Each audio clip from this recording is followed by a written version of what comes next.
My mother said 6 words to me the night before my wedding. She said them while she was folding a white apron on the kitchen table, and she never looked up. I didn't understand them then. I spent 11 years trying to understand them. What you're picturing right now is not what happened that night. This is not the kind of story you think it is. Stay with me, because what I'm about to tell you is something almost no one talks about, and the ones who know it are usually still too afraid to speak. My name is Margaret, and I grew up in a strict old-order Amish settlement in northern Indiana. I left when I was 27, and now I tell the stories we were taught to swallow.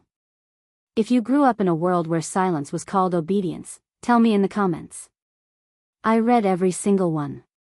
And if you haven't yet, subscribe, because there are more of these stories than anyone outside our community will ever know. Let me tell you what the world looked like from the inside, because most people only see the silhouette. They see the buggies and the bonnets and the clotheslines and they think they understand. They don't. Our settlement was governed by the ordnung, the unwritten set of rules that touched every part of your life. What you wore, how you traveled, what language you spoke at the table, whether your prayer cap sat straight or crooked. The ordnung was not written down in a book you could hold. It lived in the bishop's voice, and it lived in the way the older women watched you. The bishop was the final authority, but the women were the enforcers.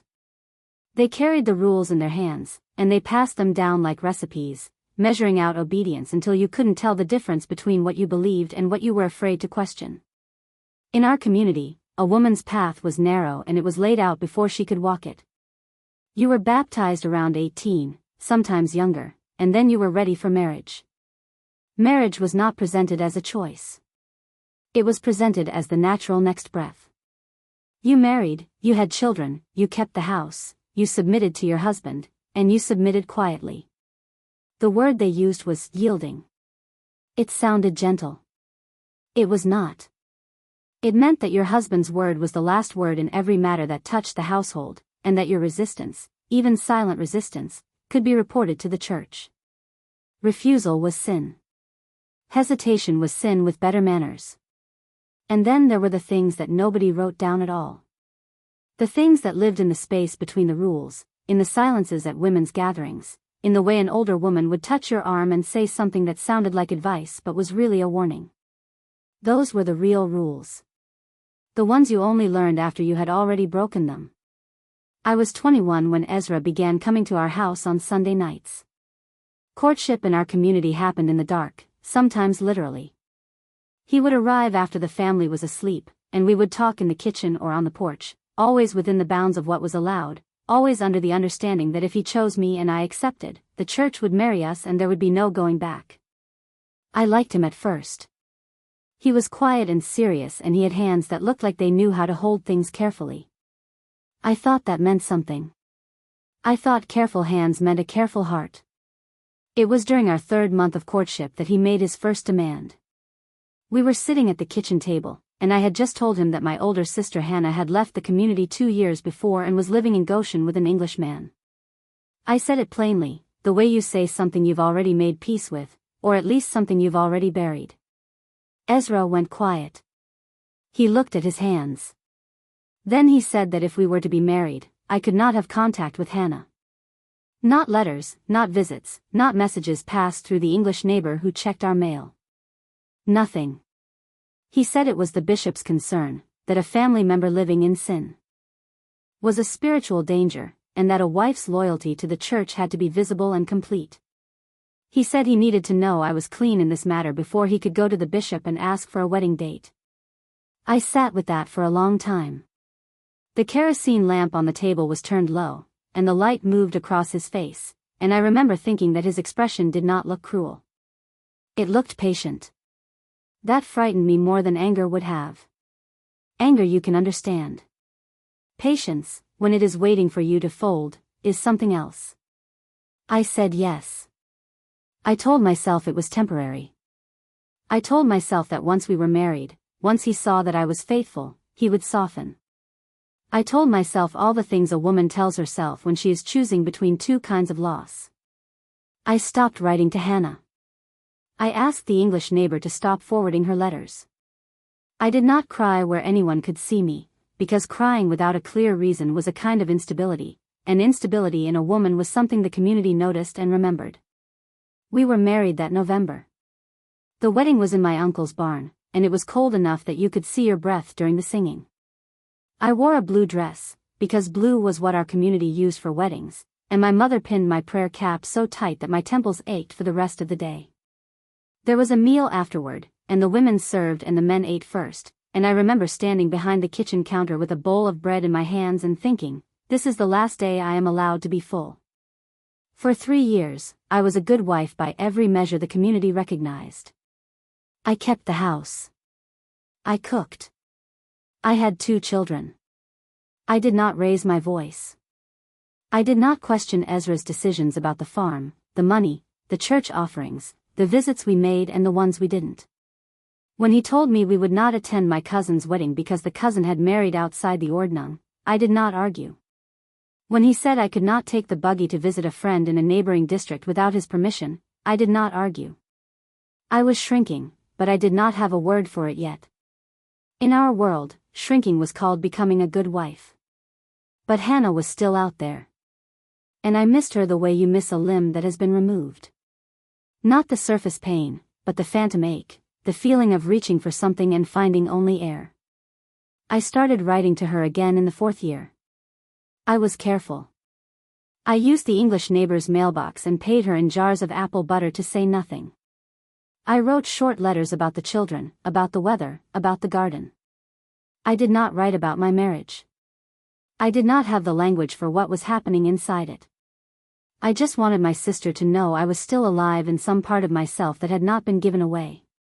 Ezra found one of the letters. I do not know how. He did not yell. He came into the kitchen one evening after the children were asleep and placed the letter on the table between us, unfolded, and sat down. The lamp was on, and I could see every word I had written, exposed like something opened up on a table that should have stayed closed. He said nothing for a long time. Then he said I had broken my word. That I had given it once and taken it back. That a woman who could not keep her promise before God was a woman who could not be trusted in anything. He said he would go to the bishop in the morning, and that the bishop would decide whether the marriage could stand. I begged him not to. I said I would stop. I said I would never write again. I said it with a voice I did not recognize, a voice that came from somewhere below my chest, somewhere that had already learned to survive by making itself small enough to fit through whatever opening was left. And then he made his demand a second time.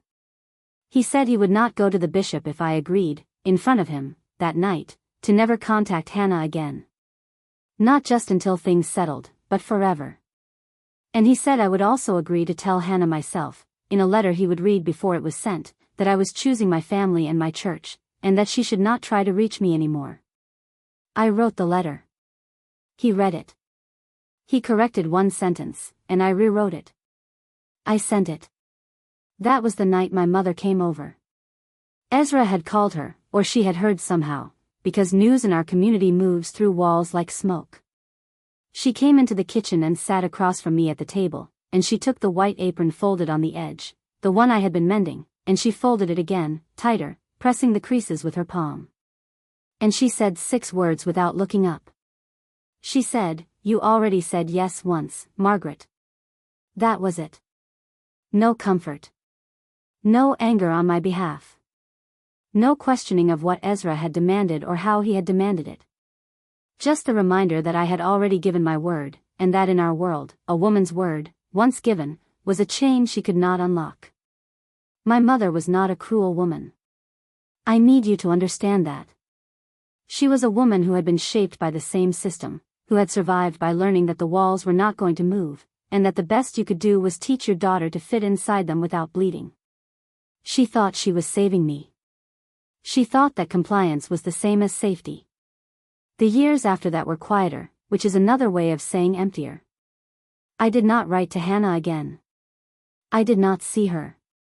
I raised my children and I kept the house and I sat on the church bench every other Sunday and I sang the hymns, and slowly, like water freezing inside a pipe, something inside me stopped moving. I did not know the word for it then. I know it now. It is called coercive control. I learned that word from a therapist in a small office in Elkhart, Indiana, 3 months after I left. I had walked in thinking I was going to talk about my sister. The woman sitting across from me, this English woman with short gray hair and reading glasses, asked me one question. She said, "Did you ever feel that saying no would cost you everything?"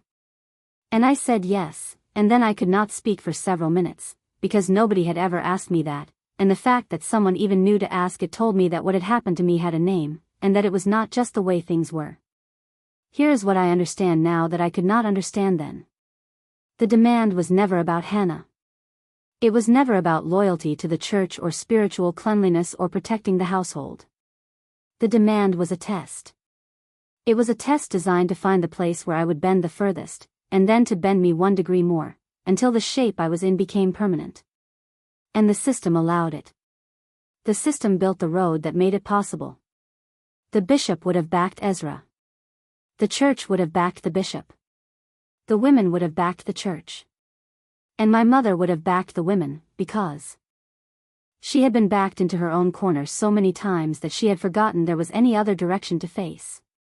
When I finally left, I left on a Wednesday morning in March.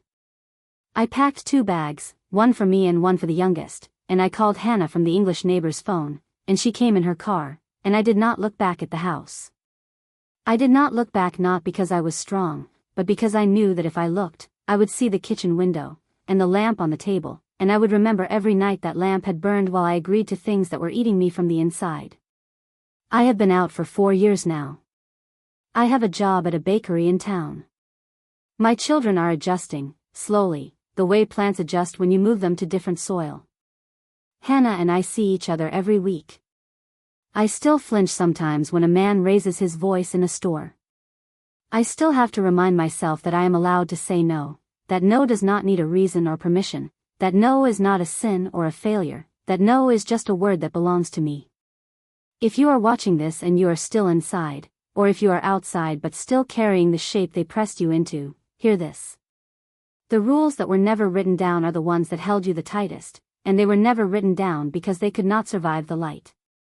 They needed the dark. They needed your silence.